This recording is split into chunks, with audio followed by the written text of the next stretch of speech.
Hey, what's going on, guys? Welcome to the channel. At UFC 294, Islam Makhachev head kick KO'd Alexander Volkanovski in the rematch to defend his lightweight title.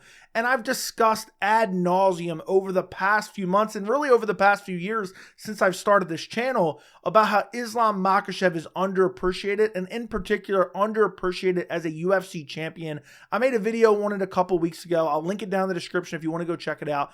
But I wanted to make a video kind of discussing Islam Makhachev as a fighter post UFC 294, because I believe some things have changed, some opinions of mine on Islam Makhachev have changed, and also I think Islam Makhachev did something at UFC 294 that I thought was impossible, and I want to discuss that in a video as well. And we're also going to discuss all the narratives that have surrounded Islam Makhachev over the past year to 2 years. We're going to break them all down in one single video. So first off, let's talk about the fight at UFC 294.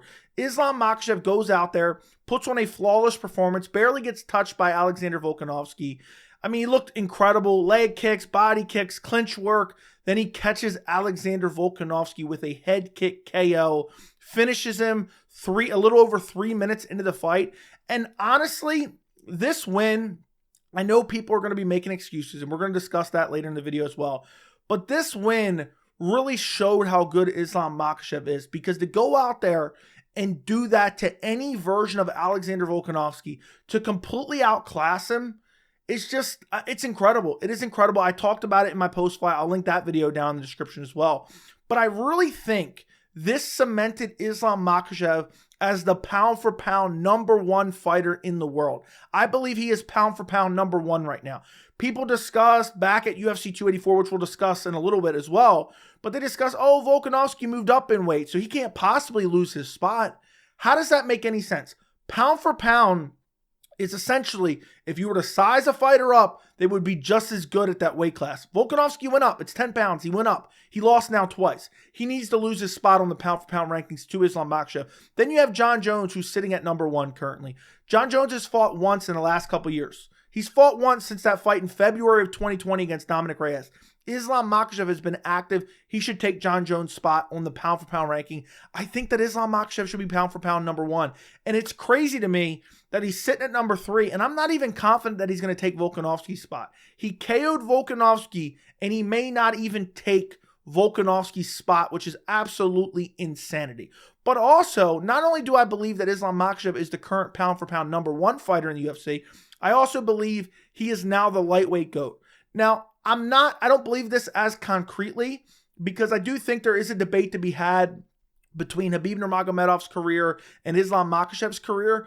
But really, when I look at GOAT status, I know you have to look at the entire career, but particularly for lightweight, I really look at the title reign. You look at Khabib Nurmagomedov's title reign, he has 3 title fights. He defends against Conor McGregor. He finishes him. Sure, that's good. Fine win. He beats Dustin Poirier, finishes him, and beats Justin Gaethje and finishes him. He won the title against Ali Quinto.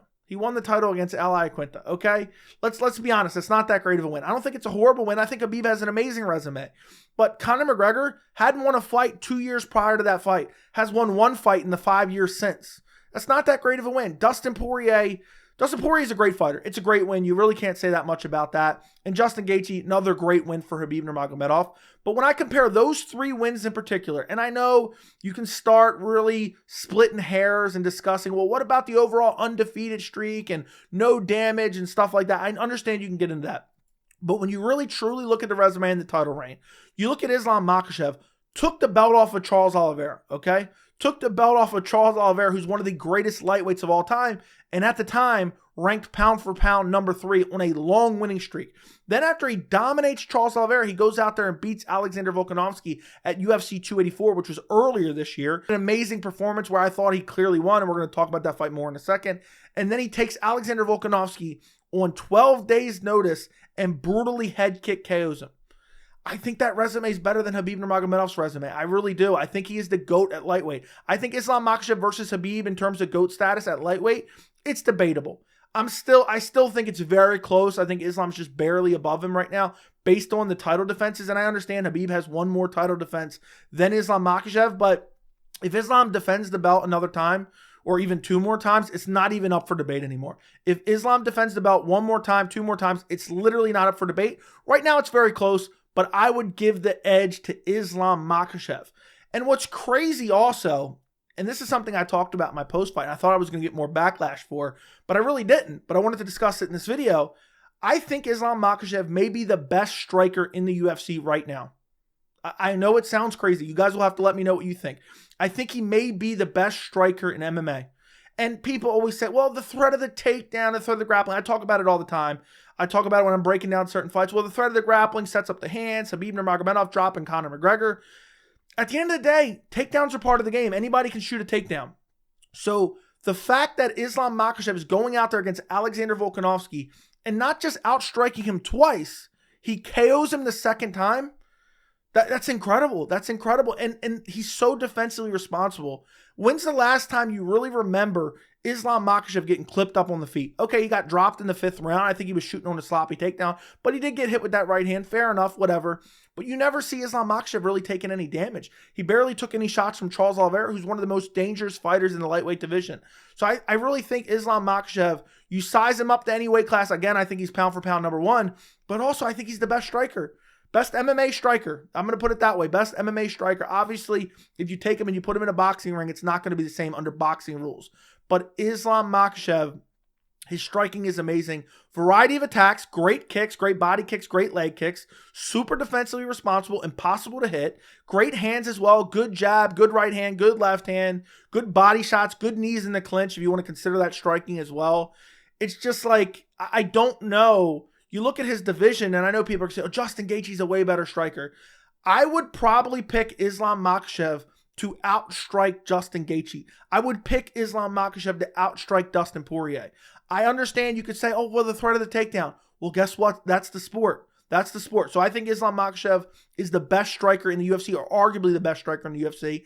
I think it's up for debate, obviously, but I just think his striking, to go out there and outstrike Alexander Volkanovski twice, I think is unbelievable and an incredible performance overall. And then another thing I want to discuss in this video, and I talked about this in my post-fight a little bit as well. I never want to hear another person say Islam Makhachev is boring ever again. Ever again. I never want to hear it ever again. The last 2 fights have been incredible. He head kick KOs Alexander Volkanovski. The fight at UFC 284 was incredible as well, February earlier this year. The fight against Charles Oliveira was incredible. The fight against Bobby Green, quick first round finish, ground and pound finish, makes quick work of Bobby Green. The fight before that takes down Dan Hooker and literally rips his arm off. Literally rips his arm off. The fight before that defeats Thiago Moises, wins via rear naked choke. Okay, it wasn't the great finish ever, but you look at it, all his recent fights, outside of Alexander Volkanovski, the first time at 284, he's finishing all of them. So how is he possibly boring? The one decision he went to was arguably the best fight of 2023. So I never want to hear another person call Islam Makhachev boring ever again. And another narrative that people talk about when it comes to Islam Makhachev, and I always hated this narrative, I defended it against Leon Edwards as well. People discuss how, oh, Islam didn't fight anyone before he got a title. He got an undeserved title shot. And you look at his resume, okay, he beat Drew Dober, he beat Thiago Moises, he beat Dan Hooker, he beat Bobby Green, basically to get his title shot. He was on a longer streak.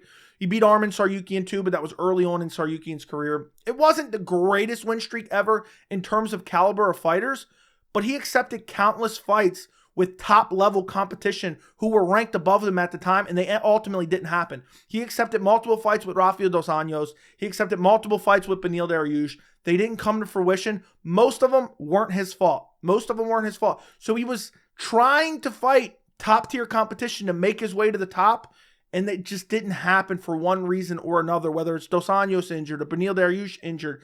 It just happens. You know, guys pull out a fight. So he got a title fight. There was no other deserving contenders who deserved it more than Islam Makhachev at the time that he fought Charles Oliveira. So he goes out there, defeats Charles Oliveira, wins the lightweight title, has basically a flawless performance against Charles Oliveira, and then makes a quick turnaround against Alexander Volkanovski. That's not discussed enough. He fought in late October. He fought in early February of 2023. Fights Alexander Volkanovski, and this is where the discrediting of Islam Makhachev drove me nuts, and I have countless videos from back in February discussing this. Because Islam Makhachev at UFC 284 clearly beat Alexander Volkanovski. It's not up for debate. It's not a robbery. It was a clear win for Islam Makhachev. 3-2, and you can make the argument 4-1. I have no problem if you say Islam Makhachev won the first 4 rounds. Volkanovski stole the 5th round with the last 2 minutes when Islam started to get tired and he got ground and pound after he got dropped or whatever. He was shooting in on a takedown, got dropped, whatever you want to call it. Okay, he lost the 5th round. He was winning the 5th round up until that point. If that exchange where he doesn't get dropped and ground and pound at the end, he wins the 5th round as well. It's a clean 50-45 decision win for Islam Makhachev. But okay, 3-2, whatever, 3-2. That was my initial scoring of the fight, was 3-2.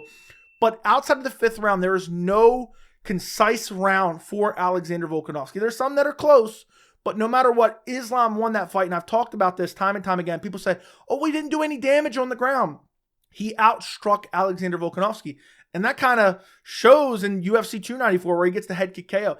If you eliminate all the grappling from back at UFC 284, the original fight with Volkanovski, he still won because he was outstriking Volkanovski on the feet. And I tried to beat that into people's heads.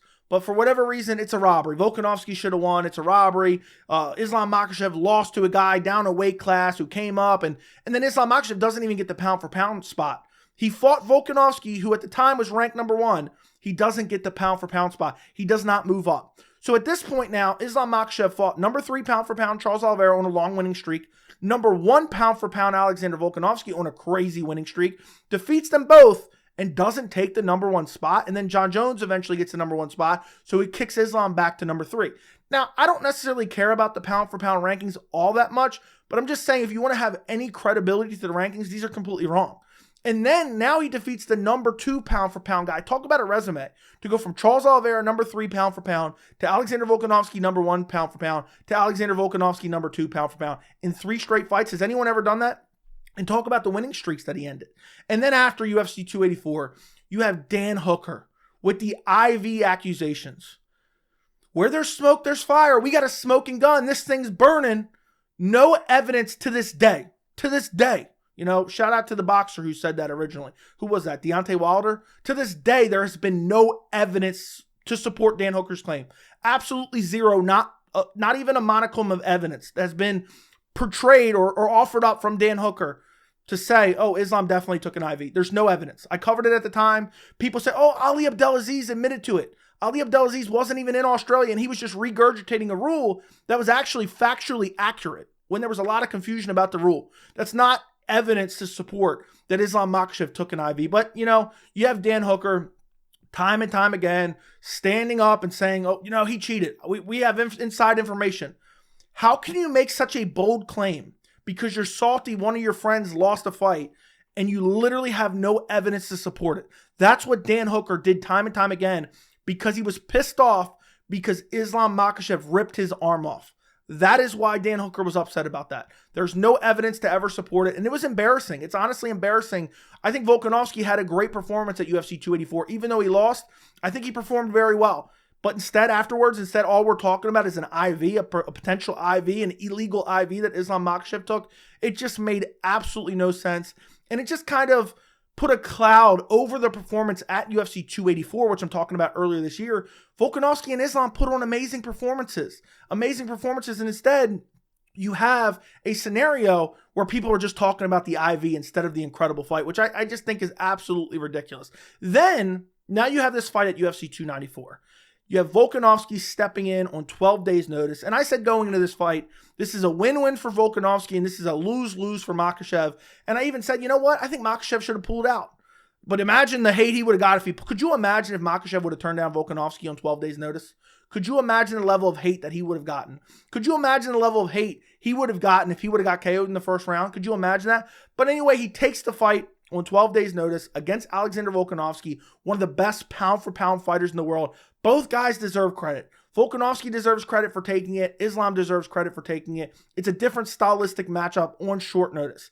And I thought going into this fight, I said, no matter what, Islam Makhachev isn't going to get full credit for this win. It doesn't matter. And that is partially true. But Islam Makhachev did something that I thought was almost impossible going into this fight. And that is he had a performance that was so perfect, it's almost impossible to criticize. Because he finished Volkanovski, who's one of the pound-for-pound best fighters, in the first round, 3 minutes in. Volkanovski didn't have time to fade. Volkanovski didn't have time to get tired. So It's very hard, even though people are still making excuses. I've heard, oh, Volkanovski was out of shape. Volkanovski, elbow surgery a couple months ago. I don't care what version of Volkanovski that was.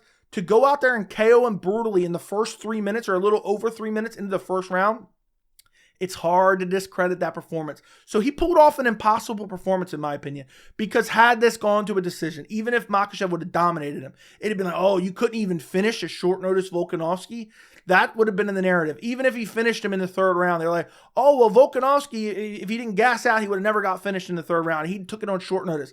So Makhachev went out there, and him putting, going like this afterwards, it was perfect. It was perfect because that performance itself, it's very, very hard to criticize. It is literally a flawless, perfect performance against one of the best fighters in the UFC, Alexander Volkanovski. I don't care if it's on short notice. He didn't have time to gas. Volkanovski's still an excellent striker. Volkanovski's one of the best strikers in the UFC. And guess what? Islam's now outstruck him twice. Islam has now outstruck him twice. Once for 4 rounds, 4.5 rounds, really. And then now he finished him in the first round. There's literally very little excuses you can make for Volkanovski. The better man won. It does suck that we're never going to get that rematch on a full camp from both guys for each other. But it is what it is. This is what happens when the UFC makes short notice fights. I'm not a big fan of it myself. I wish we would have saw them both on short notice or on full camps, not short notice. But it is what it is. And Islam, I think it doesn't matter if Volkanovski would have had a full camp. I think he would have got finished on the feet. I really do. I really think he would have got finished on the feet. I think Islam is the far superior striker, which I never thought I'd be saying that a year ago before the Charles Oliveira fight. I never thought I would say that. Now, what's next for Islam Makhachev? I wanted to talk about that as well. I think it'll probably be Charles Oliveira, because the UFC already booked that fight for 294. Charles Oliveira is a big name in the division. He's coming off a big win over Beneil Dariush. And I think the UFC is probably going to book that fight. And I think you're going to see people say, oh, well, that's an easy fight for Islam Makhachev. And I think even if he goes out there and fights Charles Oliveira and beats him again, they're going to say, oh, he's just beating the same guys over and over and over again. So I hope it's kind of Justin Gaethje, but I do want to see the Charles Oliveira rematch after the Beneil Dariush win.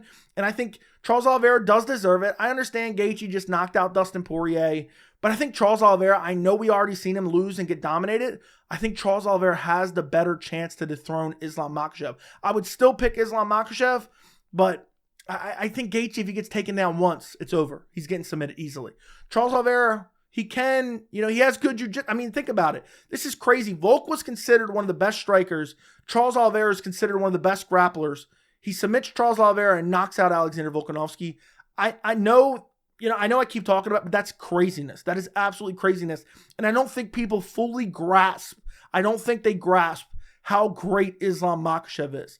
And I talk about this all the time, and I know people are going to say, oh, you're an Islam Makhachev fanboy. I talk about it with Volkanovski. I've talked about it with Israel Adesanya. I've talked about it with Anderson Silva in past tense. You have to appreciate these fighters in their special moment in time when they're in their prime, performing and being active, because like that, it can be gone. So we have to appreciate Islam Makhachev. I hope we see him against Charles Oliveira in the rematch, even though I suspect people are going to say, I've already seen some comments, oh, Charles Oliveira is easy. He's going to be an easy win. That's free legacy for Islam Makhachev to defeat Charles Oliveira. I think he'll beat Charles Oliveira. I think he beats Justin Gaethje. I think he beats Dustin Poirier with ease. I don't see a current fighter in the lightweight division that I think beats Islam Makhachev. Of course, do they have chances? They have power. Justin Gaethje could get a brutal KO. You never know. But I just don't see a guy who's a matchup that I think currently beats Islam Makhachev. And if Islam gets another win or two, I see him going up to welterweight and fighting for the welterweight title. And if Colby Covington wins the welterweight title at UFC 296, I guarantee he's not going to want to fight contenders. He's been hiding in witness protection for 2 years. He comes back and gets a title shot. You think if he wins that title, he's going to want to defend it against Shavkat or Bilal? No. He's going to say, I'll take the guy a weight class below. Give me Islam Makhachev. And I think Islam Makhachev beats Colby Covington. So there's a real chance in the next year or so we see Islam Makhachev as 2-division champion. But I just wanted to talk about this because there's so many bad narratives regarding Islam Makhachev, and I think too many people hate on him for literally no reason. I think he's one of the most likable fighters on the roster. I wanted to discuss this video discussing whether or not, is he going to finally get the respect he deserves? We shall see, but I think he pulled off an impossible performance at UFC 294. I can't wait to see what's next. I hope he stays active. I hope he fights in February, March, maybe UFC 300. But let me know what you guys think down in the comments. Don't forget to like the video. Don't forget to subscribe to the channel. And thank you so much for watching.